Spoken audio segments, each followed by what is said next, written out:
ቤተክርስቲያን አራት ጉባኤያት ወይም ጉባኤያተ መጻሕፍት የሚባሉ ብሉያት፣ ሐዲሳት፣ ሊቃውንት፣ መነኮሳት የሚባሉ አሉ።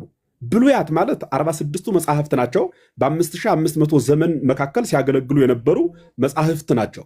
እኒህ መጻሕፍት ትንቢተ ነቢያት የተጻፈባቸውና ትእዛዘ ኦሪት የተቀመጠባቸው ናቸው። እንደገና 35ቱ መጻሕፍት ደግሞ የሐዲስ ኪዳን መጻሕፍት ይባላሉ።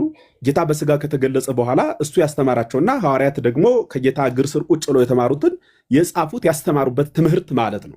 ያ በትንቢተ ነቢያት የተነገረው በሐዲስ ኪዳን ከድንግል የተወለደው ወልድ ዋሕድ መሆኑ የተገለጸበት ማለት ነው። ሦስተኛው መጻሕፍት መጻሕፍተ መነኮሳት ይባላል። መኑቱ ያ በነቢያት የተነገረው በሐዲስ ኪዳን የተገለጸው ኢየሱስ ክርስቶስ ማን ነው የሚል በርካታ ጥያቄ ስለነበረ ስለ ኢየሱስ ክርስቶስ ማንነት አምልተው አስፍተው የጻፉ ጻፊያን ኢየሱስ ማለት ይሄ ነው፣ አካላዊ ቃል ነው፣ ስግው ሲሆን አካላዊነቱ፣ አካላዊ ሲሆን ስጋዊው ያልጠፋበት ነው ብለው የጻፉበት የተራቀቁበት ምስጢር ደግሞ እሱ ምን ይባላል? መጻሕፍተ ሊቃውንት ወይም ሦስተኛው የቤተክርስቲያን ጉባኤ ይባላል። አራተኛው ጉባኤ ደግሞ ኢየሱስ ክርስቶስ ያ ከሆነ ስለ እርሱ ብለው ንግስናውን፣ ሀብቱን፣ ዝናውን ሁሉን ነገር ጥለው መንነው በገዳም ተከተው የኖሩ መጻሕፍተ መነኮሳት ይባላል።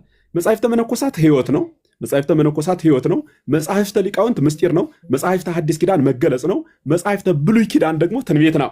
በዚህ መሰረትነት በዚህ ዶክትሪን ውስጥ የተመሰረተ በዚህ ያመኑ የጸኑ እስከ ሞት ድረስ የተጋደሉ ቅዱሳን ያ ገድለ ቅዱሳን በመባል ይታወቃል ማለት ነው። ስለዚህ ይሄንን በሚገባ ማየት፣ ማስተዋል፣ መረዳትና መመርመር ከማንኛውም ክርስቲያን የሚጠበቅ መሰረታዊ ሐሳብ ነው። ገድልን በተመለከተ ይሄን ነው የምለውና ገድል ሲባል እንዴ ለምን ይላሉ? ስለ ክርስቶስ የሞተ ሰው ስለ ክርስቶስ ሞቷል ተብሎ ሲጻፍ ለምን ይቆጫቸዋል? ለምን ይቆጫቸዋል? ለምን ትናደዳላችሁ? ስለ ክርስቶስ እንዲያደረገ ተብሎ ቢጻፍላቸው ያገድላቸው የሰሩት የደከሙት የወጡት የወረዱት ለምስክርነት በክርስቶስ ፊት ሊቆሙ ሲሉ በአሕዛብ ነገስታት ምክንያት የደረሰባቸው ክታብ ተጽፎ ትውልድ ቢማርበት ለአርአያ ለአብነት ቢሆን ምን ችግር አለው? አንድ ድሃ የነበረ ሰው እኮ ሲከብር እንዴት እንደሆነ የሀብት ምንጩ በጽሁፍ ተጽፎ ገበያ ላይ ይሸጣል አይደለም? ተራሰው የነበሩ ተራሰው ማለት በስነ ተፈጥሮ እንደማንኛውም የነበሩ በቅድስና የተለዩ ራሳቸው ቅዱስ ማለት ራሱን ለእግዚአብሔር የለየ ማለት ነው። እንዲያ የሆኑ አባቶቻችን ብናከብራቸው የሚገርም ነገር አይደለም።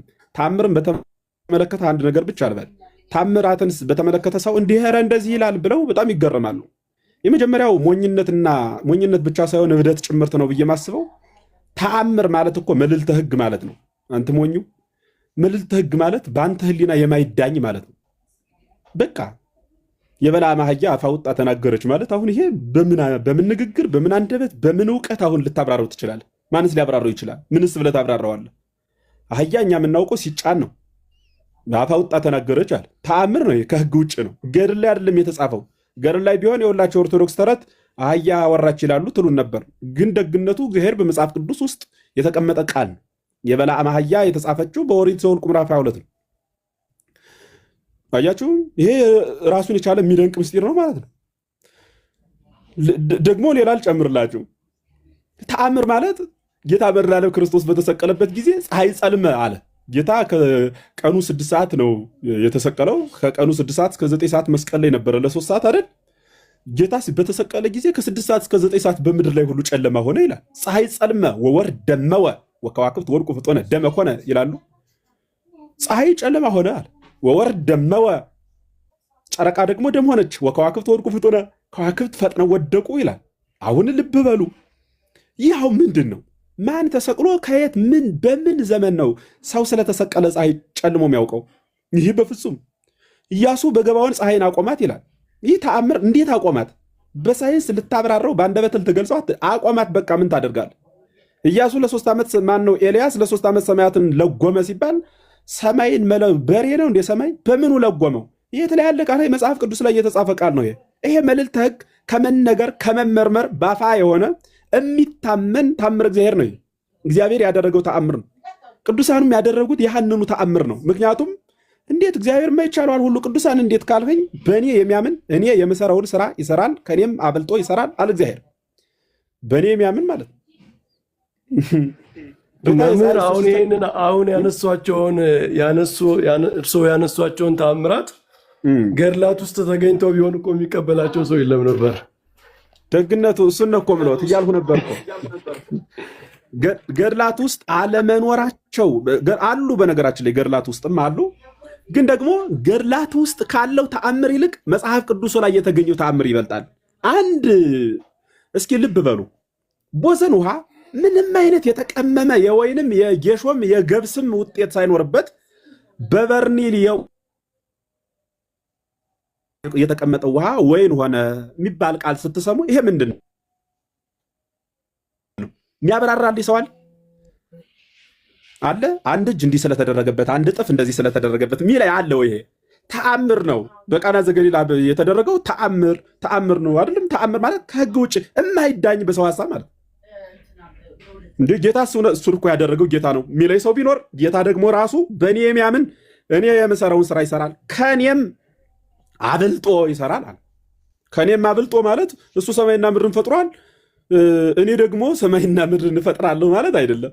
እና ዲያ አብልጦ ማለት ምን ማለት ነው ከተባለ ምድር ላይ በነበረው በስጋዌው ዘመን ካደረገው ተአምር የበለጠ ሰው ያደርጋል። ጌታ በስጋዌው ያስነሳ ስንት ሞት ነው እንደምታውቁት? 2 ሞት 3 ሞት ብለን እናገራለን አይደለም? አንዱ ከቤት ተኛ፣ አንዱ ከመቃብር ገብቶ፣ አንዱ አስከሬን ወደ ውጭ እየወጣ፣ አንዱ ከቤት ተኝታ ብለን እናገራለን።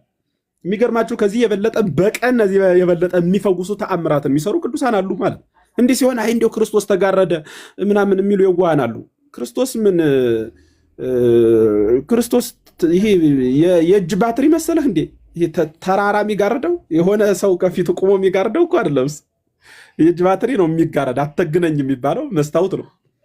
ክርስቶስ ምንም ማንም ሊጋርድ። ፀሐይ በራሷ እኮ የተፈጠረችው ፀሐይ አውሮፓውያን ልብስ ስላሰጡ ኢትዮጵያውያን ዛሬ አውሮፓውያን ልብስ እያሰጡ ስለሆነ በቃ ፀሐዩን ጋረዱን ይባላል እንዴ?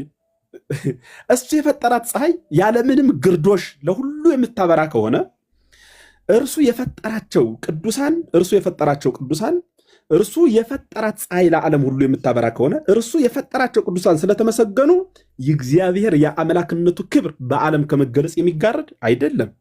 ይሄን ማወቅ መጠንቀቅ ያስፈልጋል። ገድል ምንድን ነው? ተአምር ምንድን ነው? በነገራችን ላይ የተአምርን አወጣጥ ራሱ ከየትኛው ግስ እንደወጣ ምን አይነት ትርጓሜ እንዳለው ፍቺውን ሁሉ የማያውቁት ነገር ይቃወሙታል። ፍቺውን የማያውቁት ማለት ገድል ምንድን ነው? ገድል ሲባል መጋደል፣ ቅድም መምህር በረከት ሲሉ ነበረ። መጋደል ሲባል መጋደል ምንድን ነው ማወቅ ያስፈልጋል ሲሉ ነበር። በእውነት አሁን በደንብ ትረዱታላችሁ። መጋደል ማለት ከሆነ ሰውዬ ጋር ገጥሞ መተኳኮስ ብሎ የሚያስብ የዋህ ፍጥረት ይኖራል። እንደሱ አይደለም። ገድል መጋደል ማለት ስለ ክርስቶስ ፍቅር በሃይማኖት ጸንቶ መኖር ማለት ነው። ከክርስቶስ ፍቅር ሊለየን የሚመጣ ሰው ካለ እስከ ሞት ድረስ መታመን ማለት ነው። እስከ ሞት ድረስ መታመን። ስለዚህ እንኳን ለሃይማኖታችን ለጓደኛችን መጦተሪ ራስን መስጠት ድረስ አልቦ ፍቅር ዘየአቢ ዘይሜጡ ነፍሶ ቤዛ ነፍሰ ቢጹ ይላል መጽሐፍ። ለወንድሙ ነፍሱን እስከ መስጠት ከሚደርስ የተለየ ፍቅር የለ ማለት እንኳን ለክርስቶስ ለወንድም እንኳን ራስን እስከ መስጠት ድረስ እንድንጸና መጽሐፍት ይነግሩናል። እሱን መሰረት ማድረግ ለማንኛውም ክርስቲያን የሚገባ ብቻ ሳይሆን ፕሮቴስታንቱም ተመረምሩት ዘንድ የሚገባ ምስጢር ስለሆነ እንደ ቤት ስራ ውሰዱና አንቡ፣ አጥኑ። ጥሩ ነው። በእርግጥ በየዘመኑ አብዴት እያደረጋችሁ ነው። የእናንተ ዶክተሪን ችግር ስለሌለው የሚገድባችሁ ስለሌለ አሁን እያሻሻላችሁ ነው። ብዙ ነገር እየተቀበላችሁ ነው። በቅርብ አንድ ላይ እንደምናገለግል ተስፋ እናደርጋለን። የቅዱሳን አምላክ ሁላችን ይገዝ። ስላደመጣችሁኝ ነገሩ ስብሐት ለእግዚአብሔር ነው የሚባል። ስብሐት ለእግዚአብሔር። መምህር በረከት ተጋብዘዋል። እሺ አይ ያው ገድላት ባላዲዮስ ሰላም ብያለሁ። በኋላ የገባ ሰላም መምህሬ፣ እንዴት አሉ? እግዚአብሔር ይመስገን። ገድላት ላይ በተለይ የሚደረጉ ውይይት ላይ መጀመሪያ መለኪያ ስለሚያስፈልጋቸው ወደ ዋናው መርህ ላይ መነጋገር ቢቀድም የሚል ሀሳብ ነው ያለኝ ጀነራሊ። ምክንያቱም የጋራ የሚያስማማ መለኪያ በሌለበት ሁኔታ በአንድ ጉዳይ ላይ መስማማት አይቻልም። ለምሳሌ አቡነ ተክለ ሃይማኖት ይህን ያህል ዓመት ተጋደሉ፣ በጣም ኤክስትሪም በሆነ በጣም ከባድ በሆነ መንፈስ ቅዱስ ያላደረበት ሰው ይችለዋለሁ ብሎ በማያስብበት ሁኔታ በጣም ብዙ ስጋቸውን አድክመው ብዙ መከራ ተቀብለው የኖሩ አባት ናቸው የሚል አንድ ገድል አንድ ሰው ሲያነብ እግዚአብሔር ሰዎችን እንደዚህ ሊያስችል ይችላል ወይ? ሐዋርያው ቅዱስ ጳውሎስ ለምሳሌ ይሄን ያህል ምንድነው የደረሰበትን መከራ ይገልጻል አይደለ? 40 ጊዜ ተገረፍኩኝ፣ መርከቤ ተሰበረብኝ፣ በወገኔ በኩል በፍርሃት ሁሉን መከራ የደረሰበትን ነገር ይዘረዝርና ነገር ግን የአብያተ ክርስቲያናት ጉዳይ ነው የሚያስጨንቀኝ ከሁሉም በላይ ይላል። አሁን ይሄ ሁሉ መከራ ደርሶበት በዚህ ሁሉ መከራ ሰፈሪንግ ያለፈ ጳውሎስ ዋናው ጉዳዩ እግዚአብሔር የሰጠው ሕይወት አደራ ነው። ቅዱሳን እንደዛ ወደ መዳረሻቸው ትኩር ብለው የሚመለከቱ ሰዎች ስለሆኑ እኛ አሁን ዝም ብለን በስጋ ህሊና ልናስበው የማንችላቸው ነገር በእነሱ ሕይወት ውስጥ ሊኖር ይችላል እና እንደነሱ መሆን እነሱ ያሉበትን ሕይወት እነሱ በተመላለሱበት መንገድ መመላለስን ይጠይቃል። ስለዚህ መጀመሪያ የክርስትና ሕይወት ቤዚክስ አንድ ሰው በዛ ጉዳይ ላይ ካልተግባባ የቅዱሳን ገር ላይ ሂዶ ቢጨቃጨቅ ምንም ሊግባባ አይችልም እና ወደ ቤዚክ ወደ ሆነው መሰረታዊ ወደ ሆነው ነገር ላይ መምራት ግድ ነው። ስለዚህ አንድ ሰው በገድላት ላይ ጥያቄ ያለኝ ካለ መጀመሪያ በምንድን ነው የምንለካው፣ በምንድን ነው የምናብራራው ብሎ ወደ ቤዚክ ነገር ሄዶ ከዛ በኋላ ወደ ገድላት ላይ ወዳሉ ቴክስቶች መነጋገር ይቻላል፣ ጽሁፎች ማለት ነው። የቅደም ተከተል የፕሬሲደንስ ጉዳይ በተለይ ገድላት ላይ ያለ ይመስለኛል። ቅድም ለምሳሌ መምህር ጳውሎስ ምን አሉ? ከቤተ ክርስቲያን ሊቃውንት ትርጓሜ ካላቸው ማብራሪያ ካላቸው አንድምታ ካላቸው መጽሐፍት መካከል መጽሐፈ መነኮሳት የሚባሉ አሉ። መጽሐፈ መነኮሳት የተጋድሎ ህይወት ምን መምሰል እንዳለበት የሚያሳዩ ናቸው፣ ማብራሪያ ያላቸው በደንብ ማለት ነው። ስለዚህ የአንድ ቅዱስ አባት የአንድ መነኮስ አባት ገድል በገድሉ ላይ ሲገለጽ በዛ መሰረት በመጽሐፈ መነኮሳት ላይ በትርጓሜ ትምህርት ቤት ላይ ባለው መሰረት ነው ልንረዳው። ሜንታሊቲው ማለት ነው ኦርቶዶክስ ማይንድ ማለት ነው። የኦርቶዶክስ ማይንድ የሌለው ሰው ሊረዳ አይችልም። ይጸነዋል። ኦልሬዲ እንትኑ የለውም ማለት ነው። ህሊናው የለውም። ለመረዳት የሚያስችለው ህሊና ስለሌለው በጣም ነው የሚከብደው። ለምሳሌ ሙስሊሞች፣ ሌሎች ሰዎች ስለ ወንጌል ሲነገራቸው እንደሚጸናቸው ማለት ነው። እንዴት እንደዚህ ሊሆን ይችላል?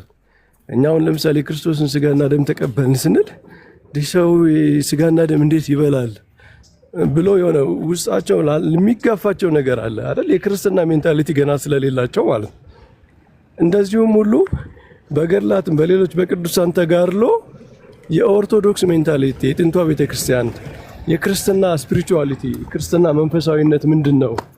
ከክርስቶስ ጋር አብሮ መከራ መቀበል፣ ከክርስቶስ ጋር መክበር፣ ክርስቶስ ዝቅ ብሎ ራሱን እንዳዳነን ራስን ዝቅ ማድረግ፣ ክርስቶስ በገዳመ ቆሮንቶስ እንደተፈተነ መፈተን ምንድነው? በዲያብሎስ መፈተን፣ በዚህ ዓለም መፈተን፣ በተለያየ መንገድ መፈተን እና በክርስቶስ ደግሞ ድል ማድረግ፣ እሱ ድል እንዳደረገ የእሱን ኃይል አድርጎ ድል ማድረግ እንጂ ክርስትና እኮ በቃ ክርስቶስ ተፈትኖልኛል እኔ አልፈተንም፣ ክርስቶስ መከራ ተቀብሎልኛል እኔ አልቀበልም የሚባል ትምህርት እኮ አይደለም። ምንድነው እሱ መከራ ስለ የኮነነው ጳውሎስ እንዳለው በስጋ ላይ ሰልጥኖ የነበረውን ኃጢአት የኮነነው ያጠፋው የፈረደበት ክርስቶስ ነው፣ በስጋ መከራ በመቀበሉ ማለት ነው። እሱ መከራ ተቀብሎ ኃጢአትን በስጋው ኮንኖ አሸንፎ ዲያብሎስን ያንን የማሸነፊያ መንፈስ ደግሞ በእኛ ውስጥ አስቀምጦታል። በጥምቀት ክርስቶስን ስንለብስ፣ በቅዱስ ቁርባን ክርስቶስ ጋር አንድ ስንሆን፣ በዚህ በምስጢራተ ቤተክርስቲያን በእምነት ሁሉም ነገር መሰረቱ እምነት ነው። በዛ ላይ ሁነን ክርስቶስ ከኛ ጋር ሲኖር፣ ክርስቶስ በእኛ ውስጥ ሲኖር እሱ የሄደበትን መንገድ እንሄዳለን፣ እሱ ያሸነፈውን ድል ደግሞ አብረን እንቀበላለን። ስለዚህ እንደዛ ነው ከክርስቶስ ጋር አብሮ መከራ መቀበል፣ ክርስቶስ እንደተጋደለ ከኃጢአት ጋር ከዲያብሎስ ጋር እንደተጋደለ አብሮ መጋደል ነው ክርስትና እንጂ እሱ እንዲህ ስላደረገልኝ እኔ አላረግም፣ እሱ ይህንን ስለተቀበለ እኔ አልቀበልም የሚል ይሄ የሳብስቲቲዩሽን ያው የፕሮቴስታንት ትምህርት አንዱ ከምንነቅፍበት ምክንያት እንደምታውቁት የሳብስቲቲዩሽን የአቶንመንት ቲዮሪያቸው ሰብስቲቲዩሽን ላይ የተመሰረተ ነው። ክርስቶስ በእኔ ምትክ እንደዚህ ስላደረገ እኔ ከዛ ኤግዛምፕት ምንድነው ከዛ አይመለከተኝም ማለት እኔ ክብሩን ነው በቃ እሱ ኃጢአት ሆኗል፣ እሱ መከራ ተቀብሏል፣ እሱን ትምሯል፣ ያንን ከኔ ጋር ግንኙነት የለውም። እሱ እኔ ግን ክብሩን ነው ጽድቁን ነው የምቀበለው፣ ቅድስናው ነው ክብሩን ነው የሚል እንደዚህ አይነት ቴንደንሲ ሙሉ በሙሉ እንደዛ የሚነቅፉ ሰዎች አሉ። በፕሮቴስታንት ይሄ ትክክል አይደለም የሚሉ ቴዎሎጂያን በተለይ ሊበራል ቴዎሎጂያን አሉ። ግን የጀስቲፊኬሽን አስተምሯቸው እንደዛ ነው። እንደምታውቁት የ16ኛው ክፍለ ዘመን ጽድቅ ማለት ኤክስተርናል የሆነ ከክርስቶስ ብቻ የሚመጣ ሰዎች ዝም ብለው ከነሱ ጋር ራሱ የማይዋሃድ ህይወታቸውን የማይቀይር ግን የሚቆጠርላቸው ነው የሚል ጽድቅን ኤክስተርናል የሚያደርግ አፋዊ የሚያደርግ እኛ የምንኖረው የምንሳተፍበት ሳይሆን በውጩ ነው ዝም ብሎ የሚቆጠርልን እንደ ባንክ አካውንት ማለት ነው። እንደዚህ አይነት አስተምሯል እና እዚህ ላይ ስለሆነ መሰረታዊ ችግር የኛ የኦርቶዶክስ ስፒሪቹዋሊቲ ደግሞ መንፈሳዊነት ይሄ ክርስቶስ ለኛ እንዲህ ስላደረገ እኛ እሱ ያገኘውን ውጤት ብቻ ነው የምንቀበል የሚል አይደለም። ከውጤቱን እንቀበላለን። ውጤቱን የምንቀበለው ግን ከእርሱ ጋር አንዱ ነን ነው። በመከራው መስለነው ነው፣ ኃጢአትን በመጋደልም መስለነው ነው። ክርስቶስን ፓርቲሲፔት ነው የምናደርገው። እሱ በሄደበት መንገድ ሁሉ ነው የምንሄደው፣ እንከተለዋለን እንጂ እሱ በመከራው በፈተናው በችግሩ ሰዓት እሱ ብቻውን፣ በክብሩ በምናምን ሰዓት ደግሞ እኛ እሱን መቀበል ብቻ። ይሄማ በጣም ማኒፑሌቲቭ እኮ ነው። እንዲህ አይነት አስተምሮ እኮ ማኒፑሌቲቭ የሆነ አስተምሮ ነው። ወይዘው እንኳን ለክርስትና በዓለም ላለ ነገር ራሱ አይሆንም እኮ። አንድ ሰው በችግር በመከራ የማይሳተፍ ከሆነ በክብር ልሳተፍ ማለት አይችልም። እና የኛ የምንኩስና ህይወት፣ የገዳማ ህይወት፣ የአባቶች ተጋድሎ፣ ሰማዕትነት ምናምን ይህንን ህይወት የሚያንጸባርቅ በጣም ትልቅ ግሎሪየስ የሆነ ትራዲሽን ነው፣ የክርስትና ትውፊት ነው።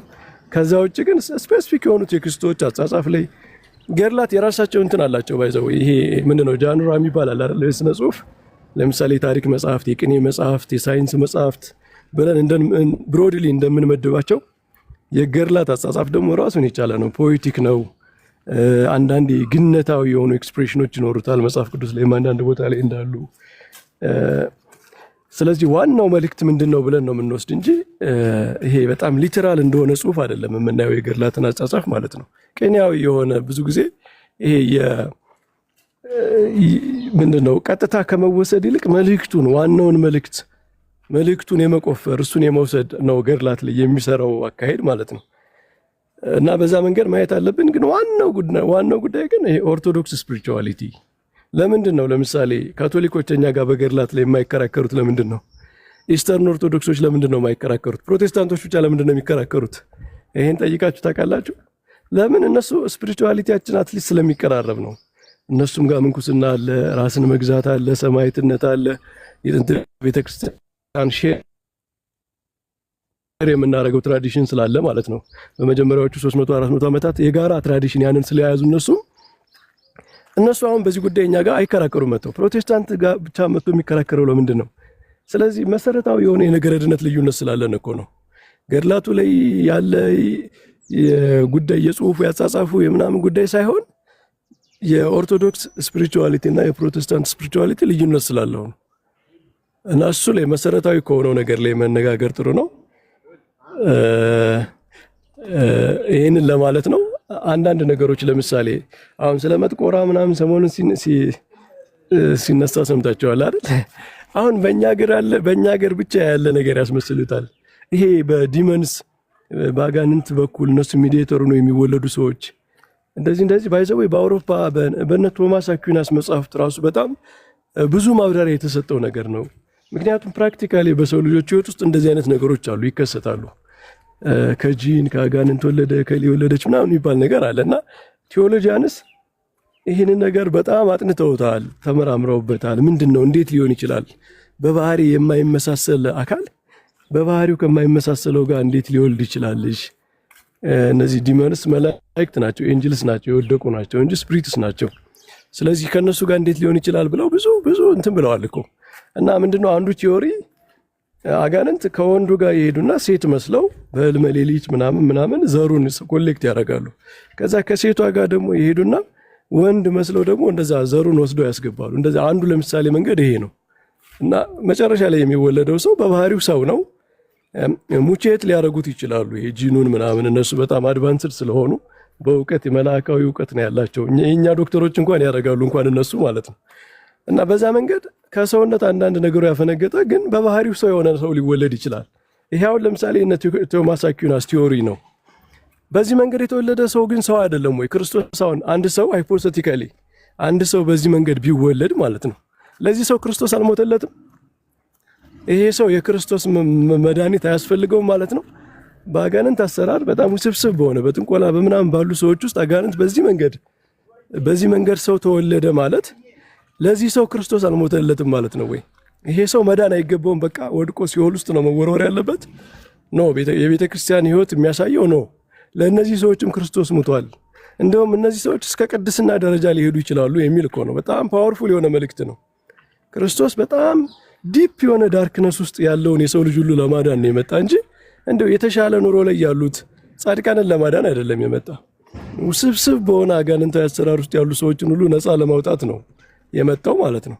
እና ይሄን ሁሉ ነገር አፕሪሼት ከማድረግ ከመመርመር ይልቅ ለመንቀፍ ለማጣጣል ምናምን የሚኬድበት መንገድ ስታዩት በቃ በጣም የስፒሪቹዋሊቲ ልዩነት ቤተክርስቲያን ውስጥ ያለውን ነገር ሁሉ የመንቀፍ የማጥላላት ምንድነው ብሎ ፖዚቲቭሊ ከመመርመር ከሌላው የክርስትና ታሪክ ጋር ከማስተያየት ይልቅ አታክ የማድረግና የማጣጣል በቃ አንዳንዶቹን ነገሮች ምንም ሳይመረምሩ በቃ የሪዲኩል የማድረግ የማናነቅ ነገር ነውና ይሄ ደግሞ ምንም አያስኬድም መጨረሻ ላይ እውነት ስለሚያሸንፍ ማለት ነው። ይሄንን ለማለት ነው። ረጅም ሰዓት እንዳልወስድ እዚሁ ላቁም። ቃልዎት ያሰማልን መምህራችን፣ ቃልዎት ያሰማልን። እግዚአብሔር ይስጥልን።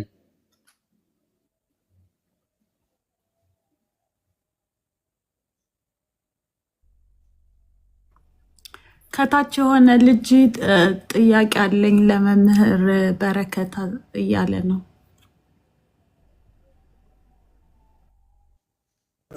እሺ አስገቢውና የሱን መልሼ እወጣለሁ። ስራ ይኖረኛል ግን ችግር የለም። ግባ ማነቅ አሃዱ ቃል ሚዲያ ስላናገራችሁ ነው እኮ ብሎ የጻፈው በውስጥ ነው። እንደዛ ነው የሚለው። በውስጥ ብናወራ ፈቃደኛ ከሆናችሁ ነው የሚለው።